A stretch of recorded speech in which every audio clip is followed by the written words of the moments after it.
if there's fog forecast, I will jump out of bed like a bread out of a toaster. Like, I'm out there. It doesn't even cross my mind to be tired, or I'm probably awake before my alarm, just sort of tapping my fingers like, right, I'm going to go. Because the idea of getting somewhere, and there is a rush. There is a rush to seeing somewhere in conditions that you don't see very often. And to think, oh, I get to capture this and I get to share it. And I think the sharing element is definitely part of that. Welcome to the SheClicks Women in Photography podcast. I'm Angela Nicholson, and I'm the founder of SheClicks, which is a community for female photographers. In these podcasts, I talk with women in the photographic industry to hear about their experiences, what drives them, and how they got to where they are now. Our guest today is Verity Milligan, an award-winning photographer and content creator based in Birmingham in the UK. She's best known for her photographs of Birmingham and capturing the beauty and diversity of the natural world, but she also creates content for some internationally recognised brands and is a long-standing judge for the Landscape Photographer of the Year. Hi Verity, thank you so much for joining me today on the SheClicks Women in Photography podcast. Thank you for having me. I'm a big fan of SheClicks, so it's really good to be on the podcast. Oh, thank you very much. Well, it's great to have a chance to chat with you, because I know we often go to the same events, but we only ever seem to get to talk very fleetingly, so it's really nice to have a proper chat. So maybe we can start right at the beginning, and can you tell me what drew you to photography as a career, and was it always going to be your career? No, I'm a bit of a typical millennial in the sense that, I don't know, I never really had a career path. It was do one thing, dip into another thing. So I was on a really academic career path. So I'd done my master's, was planning on going down a PhD route, not related to photography at all. I did my master's in American visual culture, so much more theoretical, academic based. And then kind of pivoted and ended up running an independent cinema for a while, which was great. Sounds fun. Yeah, it was really good fun. And then pivoted again and went back into academia and started lecturing in media theory and the practical side of documentary filmmaking. So I was teaching undergrads how to make movies, basically. It was really, really good fun. And then the photography was a real hobby to begin with. And it gradually built up alongside my conventional career path to the point where I had this kind of fork in the road. Where do I continue down the academic route, finally get my PhD, try and become a professor and do that, or do I jump off and become a freelancer and see what photography brought? It took a long time to make that decision, but I thought I'd be brave and then jump off and see what photography brought to my life with the idea that, I can always go back into academia at some point. Yeah.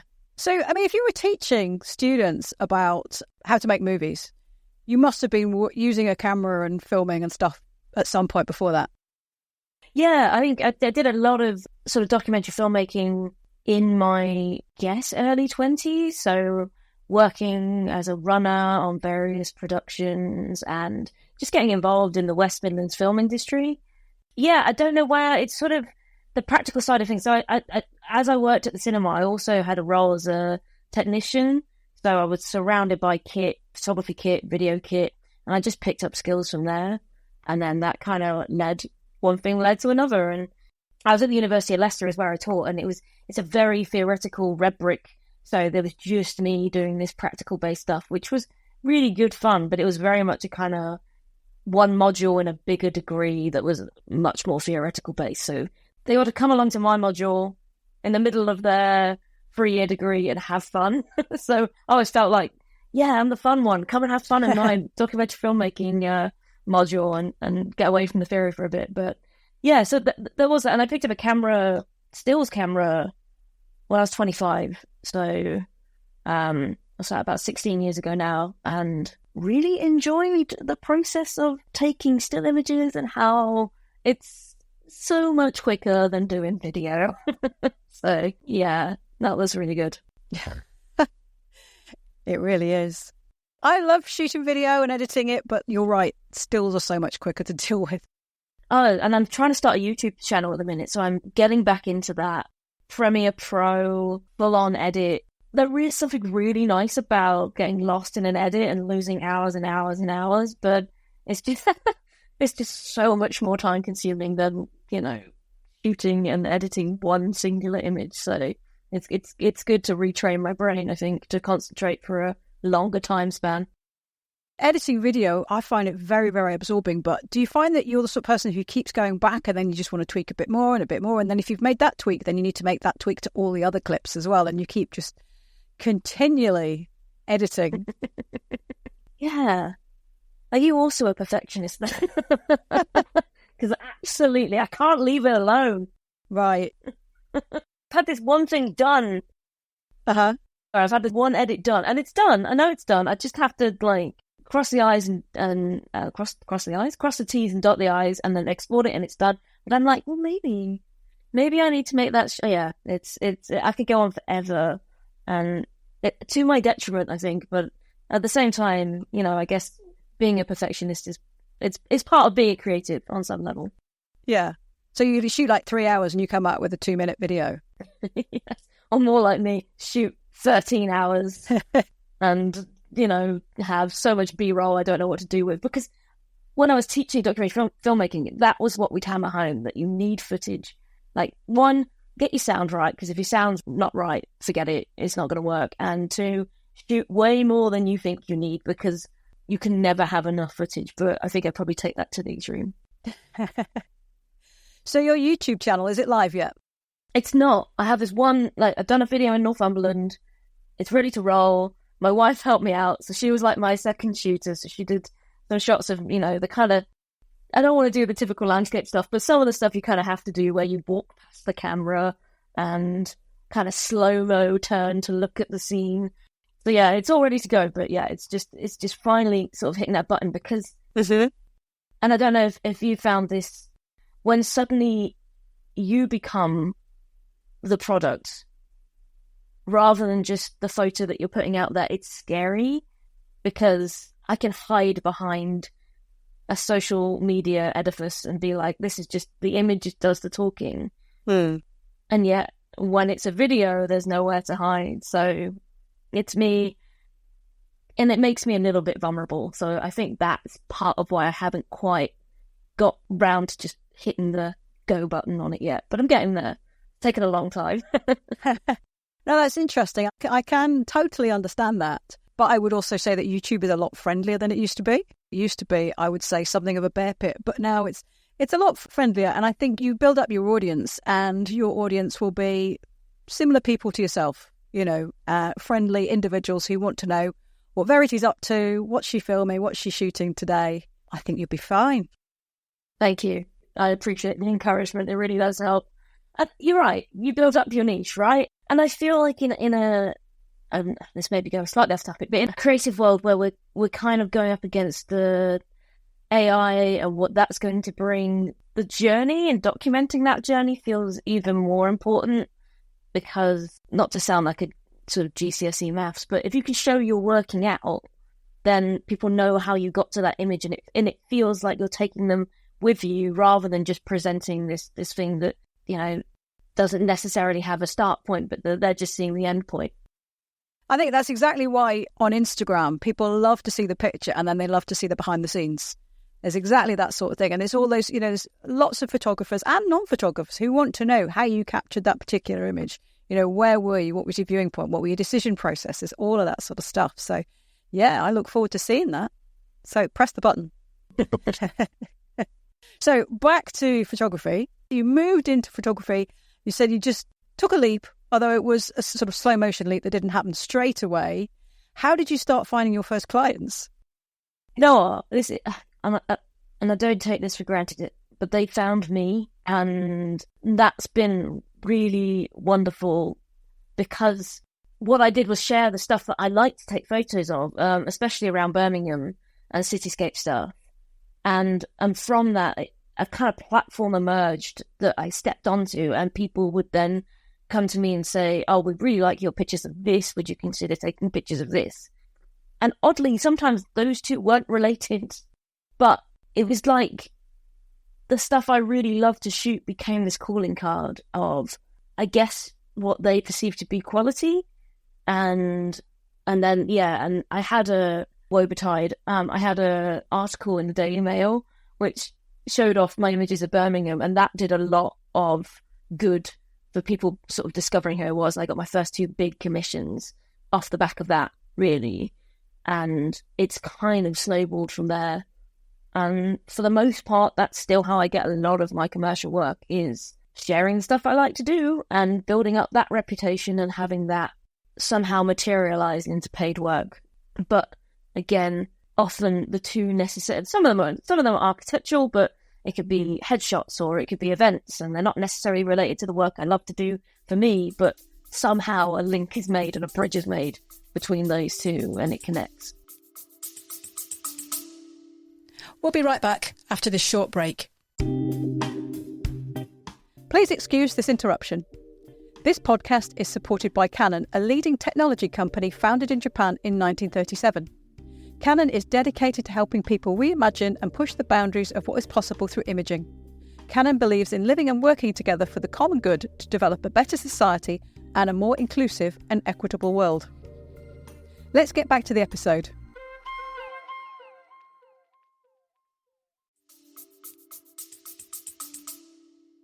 I think that actually there's been quite a theme through the podcasts. I've talked to a lot of photographers and they've spoken about the importance of personal projects and how that's, you have that creative outlet, but that also pulls people towards you because they connect and they understand and they like what you're doing and they want something similar. Even though you might be shooting a completely different subject, they want that kind of look. Yeah, and that can be tricky because I've had some clients who they've come to me and they've gone, we really love your sort of Misty Lake District work. We'd love for you to recreate that and do something for us around that. But then it'll be a rainy day in the middle of July and there's no way of being able to recreate. So sort of managing those expectations is probably one of the hardest things about being a full-time freelancer that I find anyway, that sort of saying that, oh no, absolutely, but if you want that, that's going to have to be November, and it's a very specific set of conditions that don't happen very often. So yeah, it's kind of just trying to manage that expectation and, find something that fits for the client. Because obviously the last thing I want is disappointed clients. So, but yeah, but still keeping some of that original, I guess, atmosphere and theme that they've seen in the original image into something that, we're shooting on a rainy Tuesday in July. So do you usually manage to persuade them to wait a few months, or are there occasions where you are actually stood there on that rainy July day thinking, this just isn't going to work, it's not right? Yeah, it's usually that. Because, most organisations, they want something and they want it yesterday. So I've had some really lovely jobs where they've been given freedom to roam the countryside and find what I need, and then given the time to get the image that I need. But these are very few and far between, and they tend to be the bigger clients who've got big budgets and, they're happy to invest money in the time, whereas smaller organisations, it's much more about, we need this now, and we need it to look good, so can we just work with what we've got, which is totally fine. I guess you see companies at different scales and at different stages of the journey. The fact is that they've realised that, no, actually, the person who puts the paper in the photocopier can't be the person who also takes the photographs on their phone. They need somebody more professional than that. They need something a bit more involved, up to somebody who's got a whole marketing team and people who understand what good photography is and how long it takes. So you sort of depends which sort of organisation you're working with, I suppose. Absolutely. And I think part of being a freelancer is tailoring your approach to different organisations for that. What I might charge for a big international organisation is not what I'm going to charge for a small business in Birmingham. There'd be a complete mismatch if it was always just this one-size-fits-all approach and fee. So it's about that flexibility and being able to work at different levels. And on what a medium-sized business wants is probably expectation-wise a lot smaller than what an international organisation might want for an advertising campaign. So, and this is where photography and I think probably any kind of creative freelance life is one of the hardest careers, I think, because you're always having to adapt and change and just try and keep in that little nook where you're tailoring your approach to whoever has contacted you, whilst also maintaining the time to create your own work, which I think is probably the hardest part, is maintaining a sense of creativity and still having the love of photography and the love of getting outside and not thinking, oh, I don't want to get up for sunrise because I'm tired, but still having enough time to maintain my own creative practice. And that balance is hard. It's hard to find sometimes. I can imagine. I mean, I just wanted to sort of step back a little bit and to comment that I have actually written down here that I was browsing your images, and I did notice the fact that you've got images of the city of Birmingham that sit perfectly comfortable alongside images of the Outer Hebrides. And they do sit really well together. They do have a similar cohesive feel. So is that something you've worked really, really hard on and you're consciously trying to do? Or is it something that is by virtue of the fact that you do get up before dawn and you always, you look at the weather and you pick the right light and that kind of thing? It's probably a combination of the two, because I think I do have a style. I don't think that was necessarily intentional, but I think the longer, and you'll probably find this as well, the longer you do something, the more you develop your own style anyway. It's just sort of natural that you end up with your own workflow, and you tend to, obviously adapt it for each image, but it has a coherency and a thread that runs throughout. But I suppose, lighting matters. Well, lighting is everything, isn't it? And I love working with pre-dawn conditions, misty conditions. I mean, to be honest, if I only just worked with those, I'd probably never take a photo again, because those, again, few and far between. But yeah, I suppose the coherency is what I'm looking for is the same thing, whether it's a seascape or a cityscape. It's how the light and the weather and the conditions are interacting with whatever's in the frame, whether it's, a rocky foreground or a building in Birmingham. It's all about how I'm kind of conveying that light and trying to show off what's in the frame in the best light as well. And yeah, I really enjoy those two separate parts as well. Like, I love the cityscape stuff and I love the rural stuff as well. And it's nice to kind of be able to switch between the two, because I do think that they give me different things and they kind of satisfy my creative itch in different ways. That's nice to know. So when you're shooting in Birmingham, you're not thinking, oh, good grief, I wish I was in the Hebrides, and when you're in the Hebrides thinking, I wish I was at home and I could just pop outside and get a few photos of Birmingham. I don't think I'd ever wish to be anywhere but the Outer Hebrides when I'm there. Like, I'm always like, I don't want to leave here. But no, I don't. I suppose sometimes there's that pull, especially to places, and I'm sure you have places that you love that whenever you go back to, you feel at home. Definitely. So there is a pull, and I think lockdown and coronavirus period kind of hammered that home. There's so much beauty to be found. Even, I live in like a very suburban area of Birmingham, but there's a park at the back of me. So even in the park, it may not be where, you're going to find flocks of landscape photographers arriving, but to go out there at 5 a.m. and hear the bird song, and at the risk of sounding ridiculously whimsical, but the blossom and the bluebells, and there's always something to find, even if it's just at the back of the house. So, and I think that really kind of hammered it home. And some of the places that are close to Birmingham, like Sutton Park and the canal system, and I kind of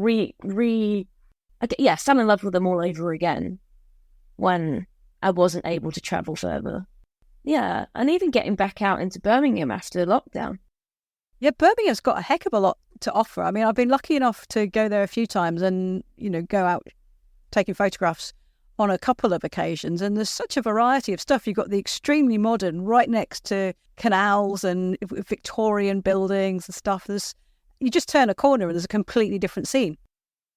Yeah, and I love that kind of juxtaposition. It's really, really good fun. And I love applying it to other cities as well. So recently I ran a workshop for the RPS in Manchester, and Manchester's got lots of that as well, that new and old, and canal systems running through it. And the same with London. I love going down to London and just having a day there with my camera.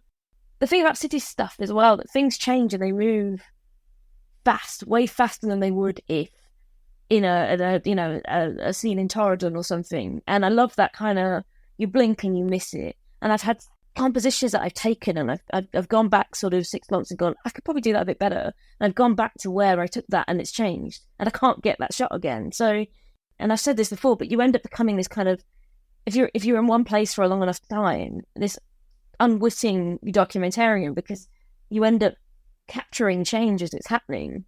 And buildings come up and buildings go down and views change. And I love that. So I've got 10 years of this body of work, and all of it is just showing a city that's in flux, that's evolving constantly. And it feels nice to be part of that. It feels nice to hopefully have something at the end of my career, whenever that may be, like that shows the way the city has changed and celebrates that as well, I guess.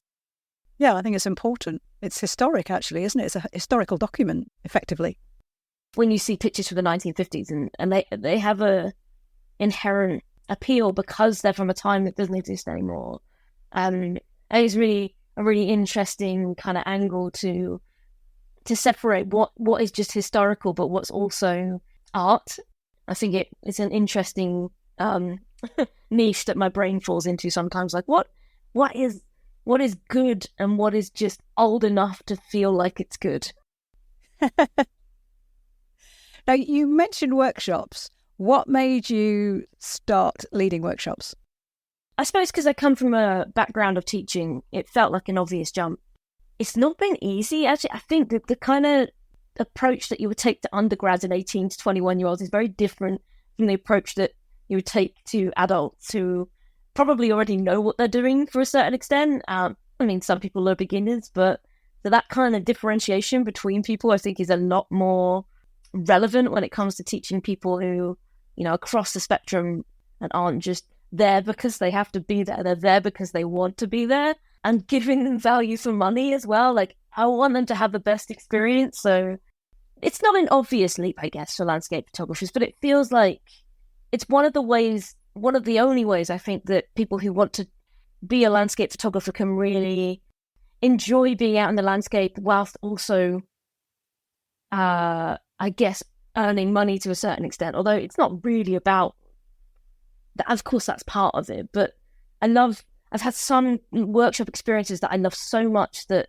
they've really stuck with me, where you bond with everybody and people come away from it not with just photographs, but this experience of being in this place and all the kind of magic that comes around that as well. Like whether it's a wonderful sunrise or whether it's been a week of rain and everybody feels like they've been in the foxhole together. And yeah, so I think it's a wonderful way to connect.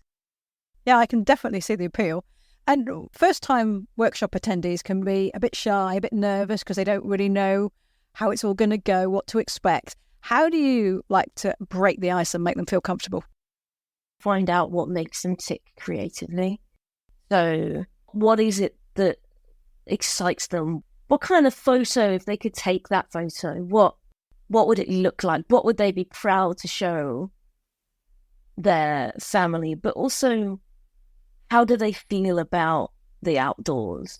So I suppose I'm always trying to connect on an emotional level, which might be a slightly different approach to some people who run workshops where it might be more about the technical. And to me, I think from the outset, I don't care if you're shooting on an iPhone or Hasselblad. It doesn't matter.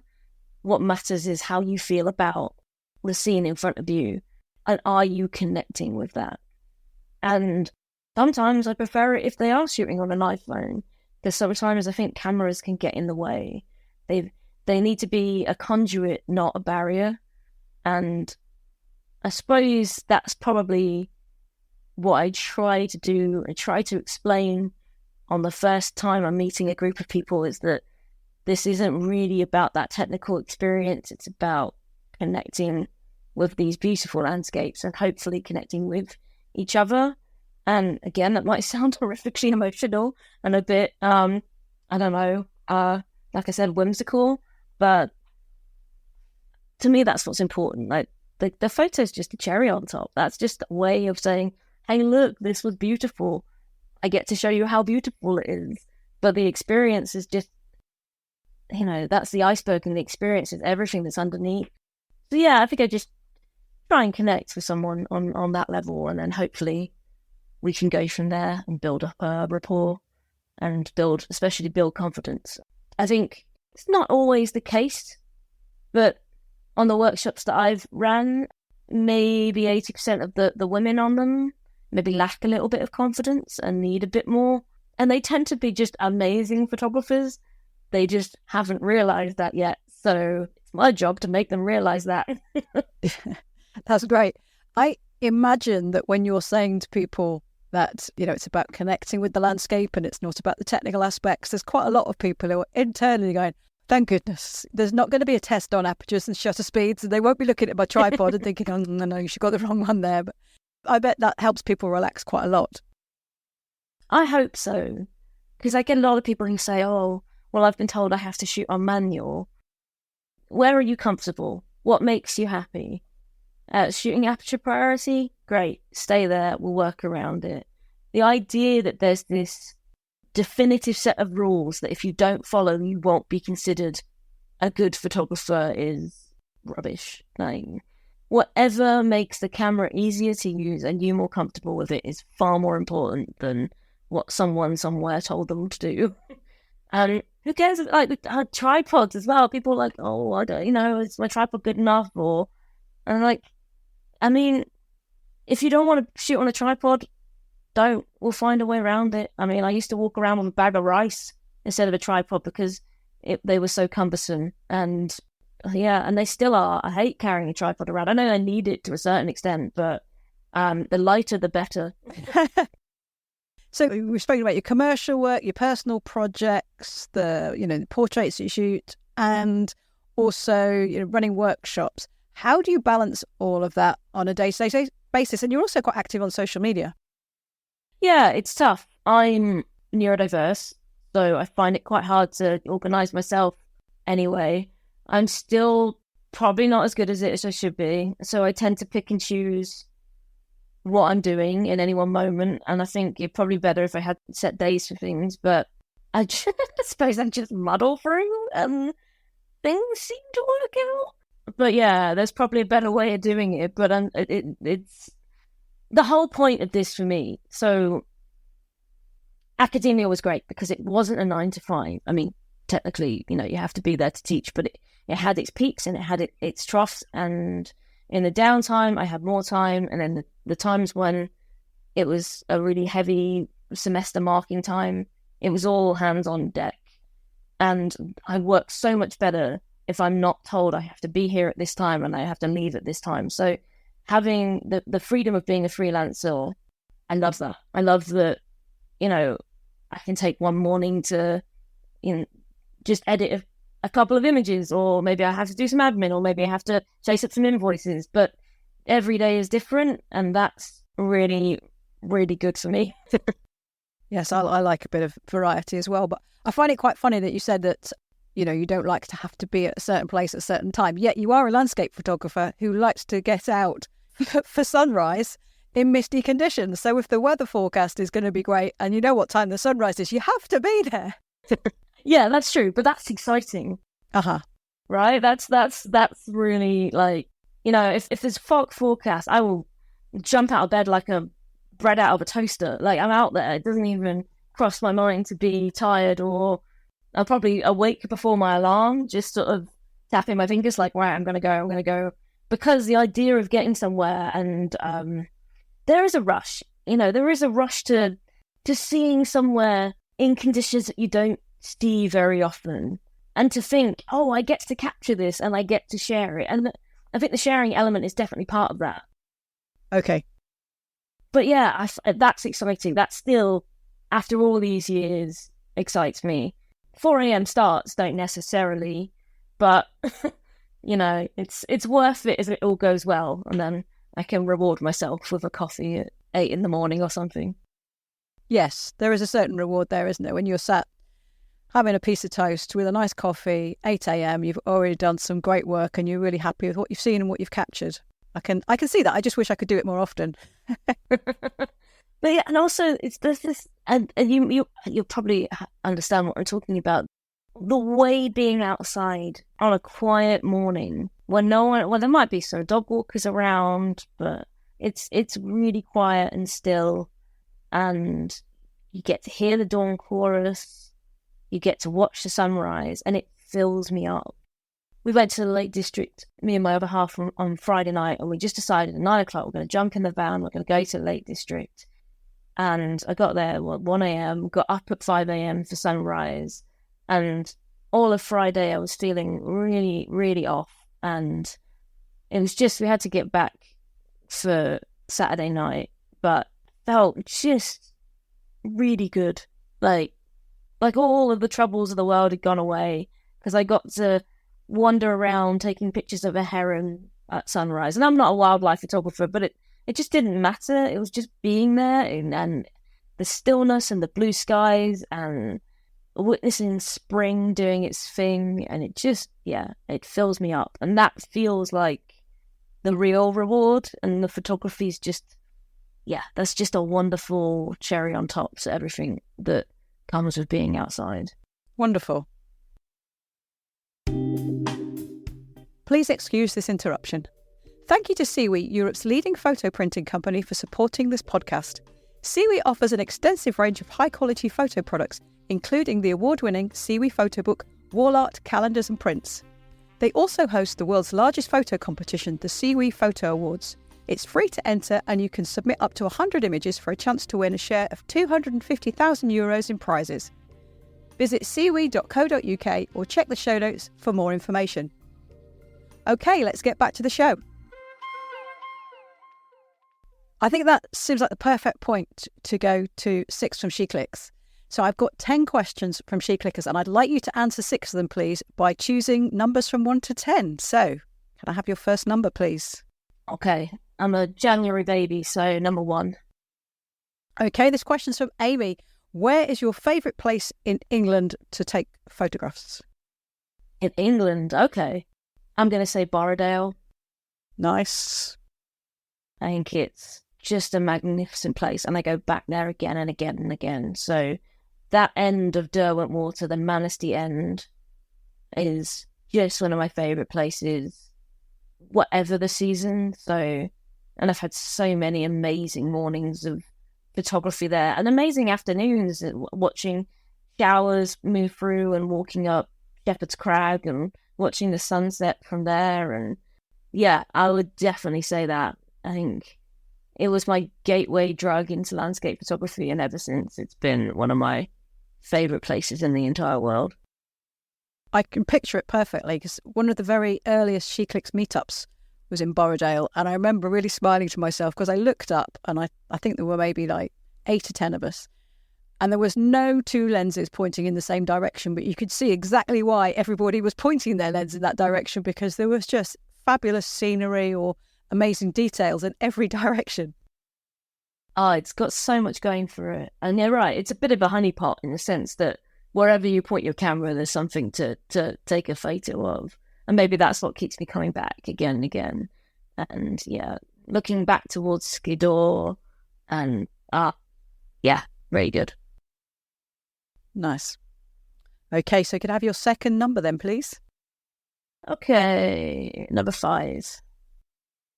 I think you've probably already answered this, but let's just hammer the point home. What brings you joy? That's from Janet.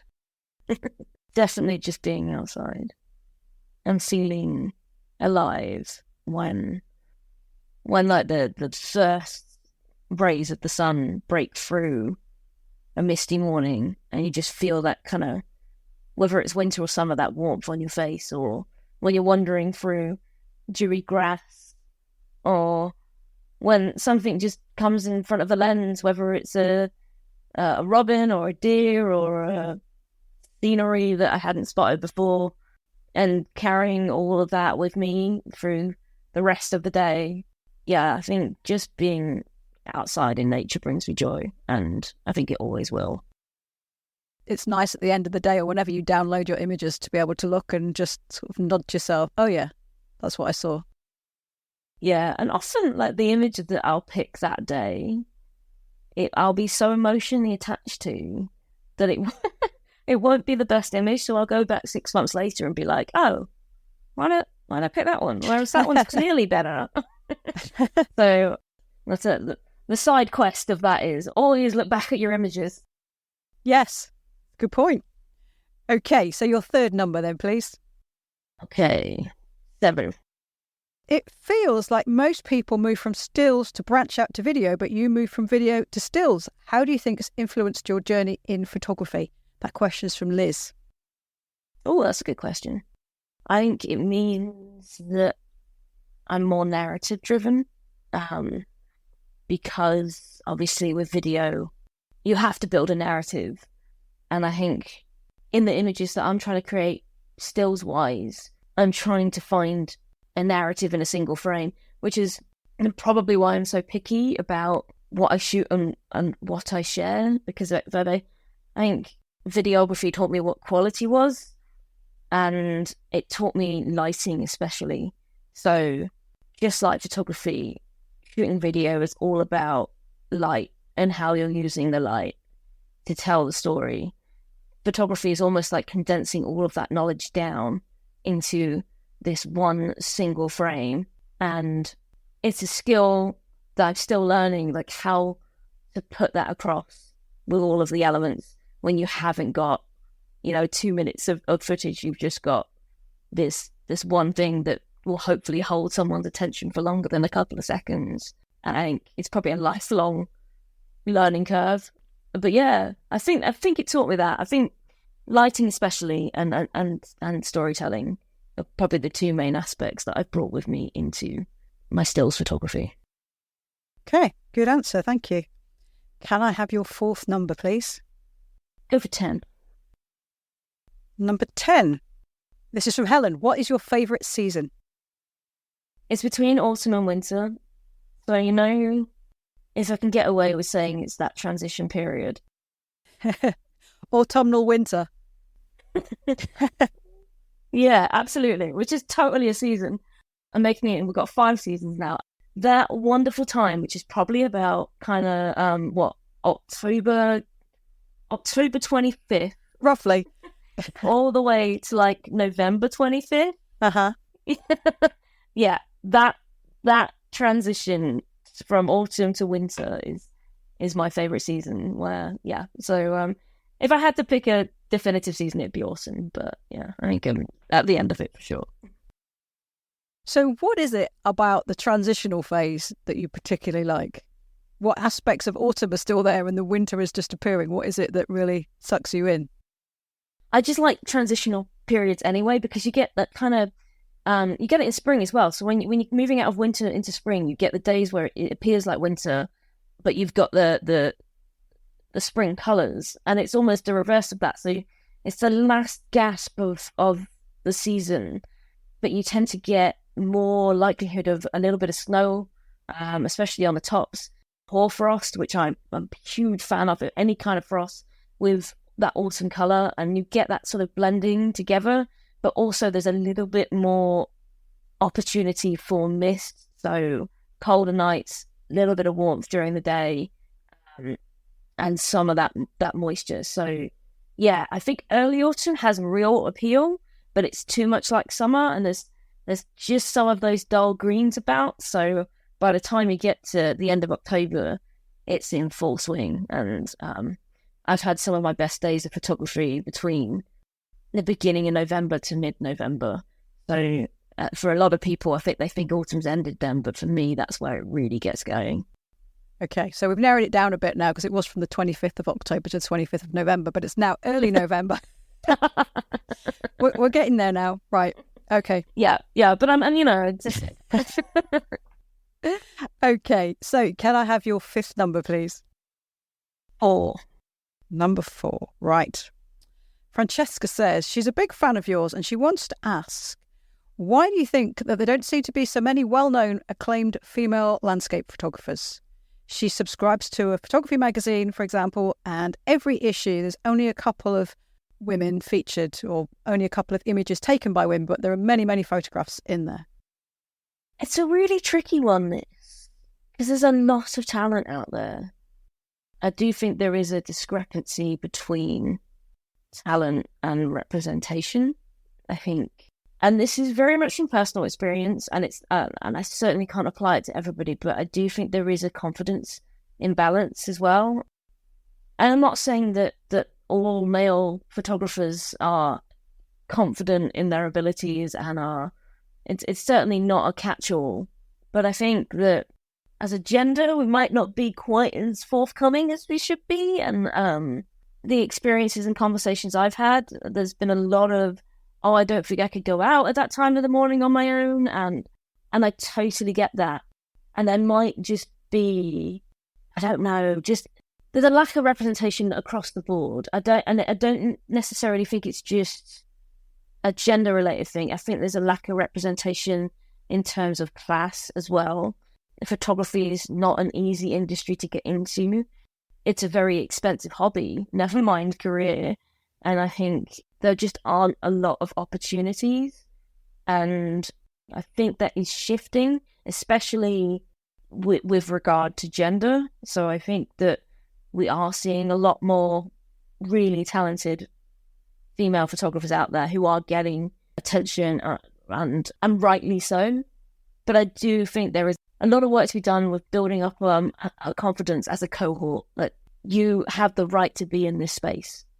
And the more people, the more editors who are female, the more people like you and what you've done with SheClicks, where again, it's about building us up as a unit by saying, you know, we are here, we are allowed in this space, come out with us, this is the meetup here, building confidence that way, allowing people to thrive, allowing people to find their seat. And then I think before long, it'll be 50-50 in terms of recognition and talent. But yeah, I think it's getting there. But without going on too much, I think the class thing probably has more of an impact over time. And I think the more opportunities for everybody, the better. Yes, the financial side is definitely a dividing point. And one thing you didn't mention there, but I thought you might, was more female judges for photographic competitions. You're actually one of the judges for the Landscape Photographer of the Year, aren't you? And you have been for quite some time. Yeah, I have. And you're right. And I think when I say more women editors, I think what I mean is more women in those senior roles, whether it's magazine editor, whether it's judge, whether it's workshop leader. I don't know. I've never felt uncomfortable outside on my own, but that just might be me. Like, my brain might not have ever engaged in the sense where I, you know, occasionally I can feel a bit unsafe, but never out on the landscape on my own. I'd probably never feel safer than that when I'm in a field on my own at 4 a.m.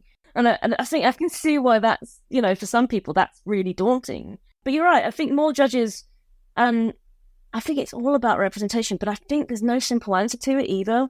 Because I've thought about it a lot, and I do think about it a lot. I think in the time I've been in this space, there has been a huge amount of change, and for the positive. And you're seeing like people YouTubing now, who are women, who are gaining the same kind of following that people like Nigel Danson might have. So I think that's really important for representation as well. And that's what I think partly why I'm stepping into that space, because I want to encourage more women to get into that space as well, because the more the merrier. And if we can lift up other people in this space and give them the platform and give them the confidence, then I think that can only be a good thing for the entire industry. Absolutely. Well said. Okay, so your final number then, please. 9. Right. Now I think I know the answer for this one as well, but let's go for it anyway. If you could only shoot at dawn or dusk, which would you choose and why? That question's from Liz. That could be super controversial and be like, I'm going to change and do dusk. No, it's definitely dawn. It's definitely dawn. There's a real, and I'll tell you why.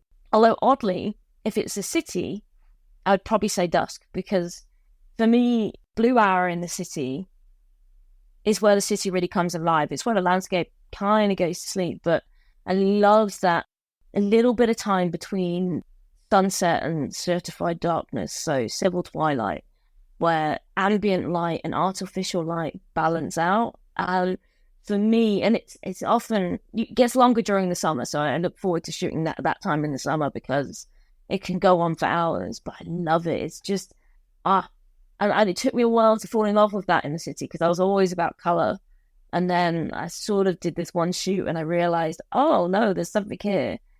But in the landscape, the way the light is in the morning is different from dusk. It's because all the particles have settled down, and you've had the cool of the night. It just has a different quality, and I'm completely in love with it. So I think for me, if someone said it could only be dawn or dusk, I'd probably accept that it would be dawn forevermore, and give up on the idea of sleep. It's a compelling argument. Yeah. I just really struggle to get up at that time of day, so dusk is always easier. And if you're at the coast and the tide just times itself right, so it's actually going out, so you've got nice clean sand at dusk, fantastic. If you look at the tide times and everything, oh no, it's the wrong way round. Yeah, I like the especially the islands. Like, if you think about Paris and Lewis, that any time of day there is great, especially if you get the weather moving through. So it doesn't always have to be an early start, but yeah, it's good job. I'm a prolific napper. I could nap anywhere, and I think that's the only reason I've been able to get through so far as a human. Okay. Oh, well, that's where we differ. You see, I'm not a great napper, but I understand now the secret power. So, Verity, thank you so much for joining me today on this SheClicks podcast. It's been wonderful hearing from you. Thank you for inviting me on. It's very nice to talk, and hopefully somebody will get something out of it. I'm sure they will. Thanks very much. Bye-bye. Take care. Thanks for listening to this episode of the SheClicks Women in Photography podcast. I hope you enjoyed it. You'll find links to Verity's website and social media channels in the show notes. I'll be back with another episode soon, so please subscribe to the show on your favourite podcast platform and tell all your friends and followers about it. You'll also find SheClicks on Facebook, Twitter, Instagram and YouTube if you search for SheClicksNet. So until next time, enjoy your photography.